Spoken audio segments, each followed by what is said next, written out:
സോനുപ്രാവ് തന്റെ കൂട്ടിലിരിക്കുകയായിരുന്നു. അവന്റെ ഭാര്യയും അവന്റെ അടുത്തിരുന്ന് അവനോട് സംസാരിക്കുന്നുണ്ടായിരുന്നു. അവരുടെ കൂട്ടിൽ 2 മുട്ടകൾ ഉണ്ടായിരുന്നു. നമ്മുടെ മുട്ടകൾ എത്ര ദിവസമായി ഇതുവരെ വിരിഞ്ഞില്ലല്ലോ. താങ്കൾക്ക് എന്താണ് തോന്നുന്നത്?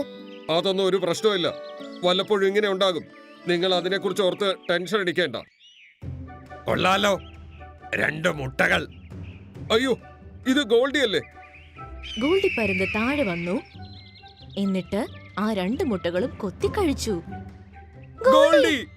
ദുഷ്ടനായ പരുന്തേ, നീ എന്റെ മുട്ടകളെ നശിപ്പിച്ചല്ലോ. ദൈവം സഹായിച്ച് നിന്റെ ഓരോ എല്ലുകളും പൊട്ടിപ്പോകണം.